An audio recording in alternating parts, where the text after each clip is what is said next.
का नियम, जिसे हम हुक्स लॉ के नाम से जानते हैं, एक बहुत ही दिलचस्प और महत्वपूर्ण सिद्धांत है जो हमें यह समझने में मदद करता है कि वस्तुएं कैसे खींची या दबाई जाती हैं। यह नियम कहता है कि किसी वस्तु पर लगाई गई बल और उसके विकृति के बीच एक सीधा संबंध होता है।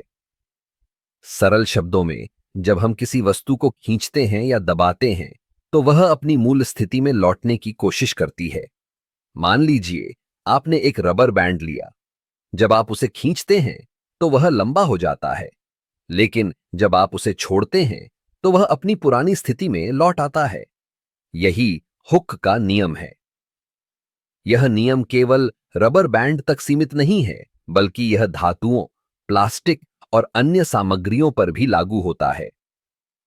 हुक के नियम को समझने के लिए हमें एक सरल फॉर्मूला जानना होगा, FEAKX। यहां F बल है जो हम वस्तु पर लगाते हैं, K वस्तु की कठोरता का गुणांक है और X वह विकृति है जो वस्तु में आई है।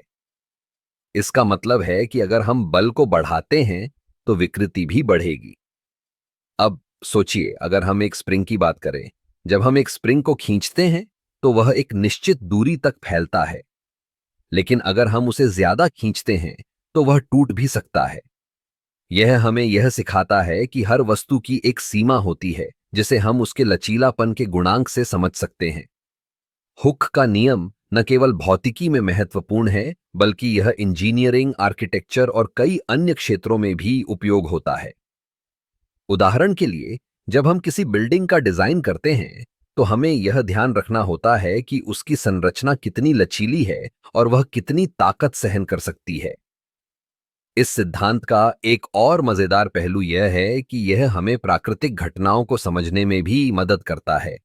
जैसे कि जब हम धरती के भीतर होने वाले भूकंपों को देखते हैं, तो हम समझ सकते हैं कि धरती की परतें कैसे खिंचती हैं और फिर अचानक टूटती हैं।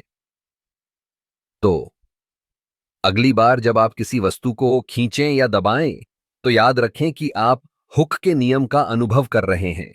यह एक साधारण लेकिन शक्तिशाली सिद्धांत है जो हमारे चारों ओर की दुनिया को समझने में मदद करता है।